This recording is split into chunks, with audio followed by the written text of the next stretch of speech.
Carpentry is a trade and hobby that has historically been dominated by males. Today, women have made virtually no gains in the industry, and carpentry occupations have one of the lowest retention rates for employed females.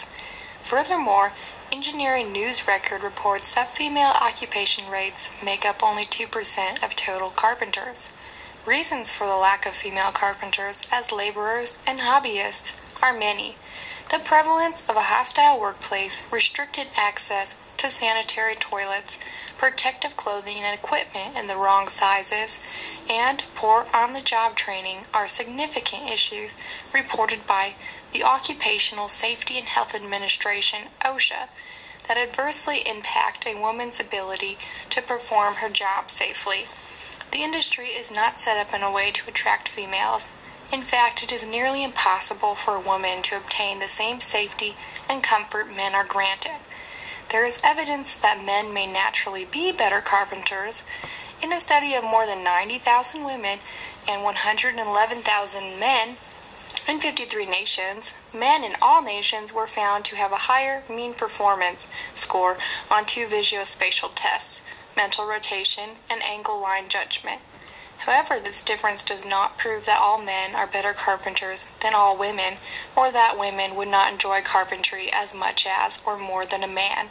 Nonetheless, gender stereotypes still exist, and in this case, typically categorize males as the only gender with enough physical strength and mechanical skills to succeed in carpentry. My research led me to consider alternate theories, and after I tried carpentry as a hobby, I was even more skeptical of the lack of ability stereotype women are tagged with. I believe carpentry is 98% male-dominated, not because of women's lack of ability, but because of cultural traditions and the constraints women face if they try to practice carpentry. Cultural traditions in our society have accepted the male working and the female nurturing. Carpentry is perceived and practiced as a male activity, as he is a producer. Males are encouraged to experience leisure that is physical and outside of the home. Carpentry and camping are both. Peter Bogg, in his article, Outward Bound, Family, Gender, Environmentalism, and the Post-War Camping Craze, states that camping as a leisure activity gained enormous popularity in the 50s and 60s. Traditionally a male activity, camping became a way for the 1950s suburban family to affordably get away from it all. However, Bogg concludes that while it provided them escape, it also afforded members of the family, notably husbands and wives and fathers and mothers, affirmation and reinforcement for their gender roles and expectations. For example, women were expected to cook, clean, and look after the children, while males would fish or repair equipment. My experience practicing carpentry to restore my camper relates to the issues of feminism discussed in class, similar to a criticism of liberal feminists pointed out in both Gains and Gaps. I went into this project thinking I had to do it like a man to succeed. My thinking was in line with what the author discusses. Women can become like men if they set their minds to it, that women want to become like men, and that women should want to aspire to masculine values. I thought I couldn't get excited about details or picky about paint colors to do it correctly.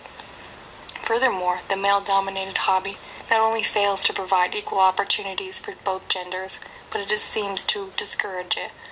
As I read the articles and watched tutorials, it became obvious that they were designed for men, as were the tools that I used.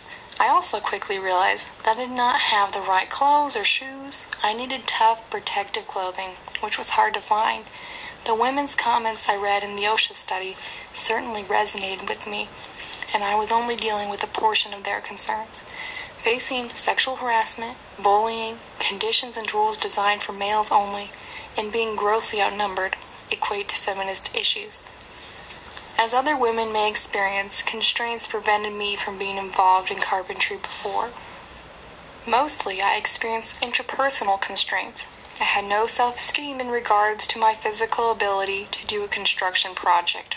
I was nervous to use power tools because I had only seen men use them. Last, I was not interested in carpentry because I did not think it would be fun for a woman, specifically me. While working on the camper, I had fun.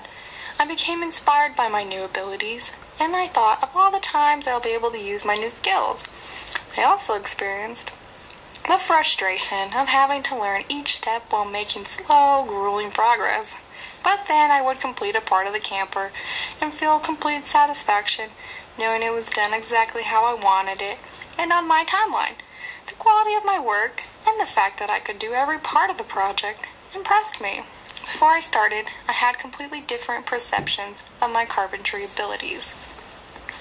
I hope men and women become more accepting of women as carpenter hobbyists and professionals. Women are capable and have their own set of skills to add to the industry. The University of New South Wales found evidence that the construction industry's gender elect is male-centric and that it is related to the relatively high incidence of conflict. Their research suggests that the levels of conflict in the construction industry could be reduced by increased female participation. There is also a study which suggests an increase of females may happen in the future.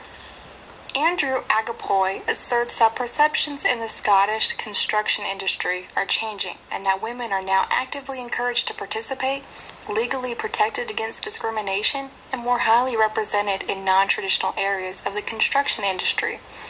During my research for this project, I was surprised to discover a large community of camper restorers, males and females. My favorite group is the Sisters on the Fly, which began in 1999. The organization has grown to over 2,400 women who go on outdoor adventures, mostly camping, in restored, elaborately decorated camping trailers. With a mission statement of offering empowerment and sisterhood through exceptional outdoor adventures, this group is a great example of the gains in women's leisure. Although it's completely operational now, I will continue to restore different parts of my camper for fun. I do not plan on stopping carpentry or renovation. I will be able to work on my home and other projects in the future.